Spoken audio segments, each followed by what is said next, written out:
பணவரவு அதிகரிக்க பரிகாரம். எவ்வளவு முயற்சி செய்தாலும் பணவரவை அதிகரிக்கவில்லை. ஏதாவது ஒரு தடை வந்து கொண்டே இருக்கிறதா? சனிக்கிழமை அன்று இந்த 3 பொருட்களை மட்டும் ஒன்றாக சேர்த்து வைத்து பாருங்கள். பணவரவு நல்ல முன்னேற்றம் உண்டாகும். பணவரவிற்காகத்தான் நாம் ஒவ்வொருவரும் பலவிதமான முறைகளில் கஷ்டப்பட்டு உழைக்கிறோம். எவ்வளவு உழைத்தாலும் ஒரு சிலரால் தாங்கள் சம்பாதிக்கக்கூடிய பணத்தை விட 1% கூட அதிகமாக சம்பாதிக்க முடியாத ஒரு சூழ்நிலை உண்டாகும். இன்னும் சிலருக்கு தாங்கள் கஷ்டப்பட்டதற்கு உரிய பலனை கூட பெற முடியாத நிலை உண்டாகும். இவை அனைத்திற்கும் காரணமாக திகழ்வது பணத்தடைத்தான்.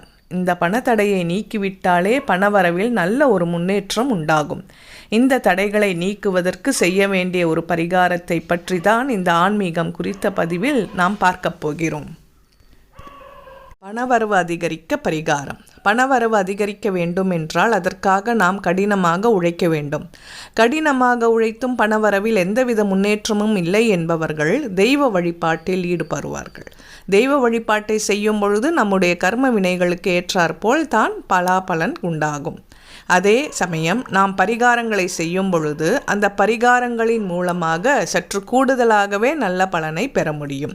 அந்த வகையில் இந்த ஒரு தாந்திரீக பரிகாரத்தை நாம் செய்யும் பொழுது நமக்கு இருக்கக்கூடிய பணத்தடை நீங்குவதோடு பணவரவில் நல்ல ஒரு முன்னேற்றம் உண்டாகும்.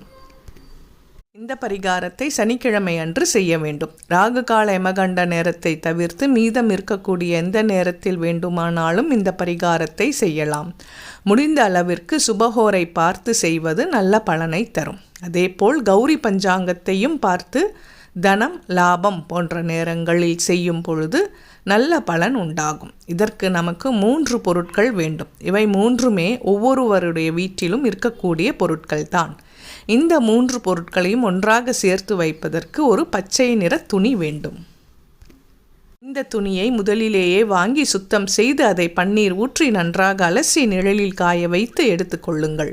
இது சற்று வாசனை மிகுந்ததாக இருக்க வேண்டும் என்பதால் தான் நாம் பன்னீரை ஊற்றுகிறோம். பன்னீர் இல்லை என்பவர்கள் அத்தர் ஜவ்வாது போன்ற ஏதாவது இருந்தாலும் அதையும் நாம் பயன்படுத்தி கொள்ளலாம். அடுத்து இதில் நாம் வைக்கக்கூடிய பொருட்கள் ஏலக்காய், சோம்பு மற்றும் பச்சை கற்பூரம். இதை 3மே பணவரவை அதிகரிக்கக்கூடிய தன்மை வாய்ந்ததாகவும் மகாலட்சுமிக்கு உரிய பொருட்களாகவும் திகழ்கிறது. 4-5 ஏலக்காயை எடுத்து பச்சை நிற துணியில் வைத்துவிட்டு 1 ஸ்பூன் அளவிற்கு சோம்பையும் வைத்து இதில் ஒரு துண்டு பச்சை கற்பூரத்தையும் வைத்து மூட்டையாக கட்டி கொள்ளுங்கள். கட்டியை இந்த மூட்டையை பணம் வைக்கும் இடத்தில் வைக்க வேண்டும். தொழில் செய்பவர்களாக இருக்கும் பட்சத்தில் அவர்களுடைய கல்லாப்பெட்டியில் இதை வைக்க வேண்டும். தினமும் பூஜை செய்யும் பொழுது இந்த பச்சை நிற மூட்டைக்கும் சாம்பிராணி ஊதுவத்தி தூபம் காட்ட வேண்டும். இதை மாதத்திற்கு 1 முறை மாற்றிக்கொள்ளலாம். பழைய பொருட்கள் ஓடுகின்ற தண்ணீரில் போட்டுவிட்டு புதிய பொருட்களை வைப்பது நல்ல பலனை தரும். மாதத்திற்கு 1 முறை மாற்றி வைப்பது நல்ல பலனை தரும். மிகவும் எளிமையான இந்த தாந்திரீக பரிகாரத்தை முழு மனதோடு யார் ஒருவர் செய்கிறார்களோ அவர்களுடைய பணவரவில் படிப்படியாக ஒரு நல்ல முன்னேற்றம் உண்டாகும்.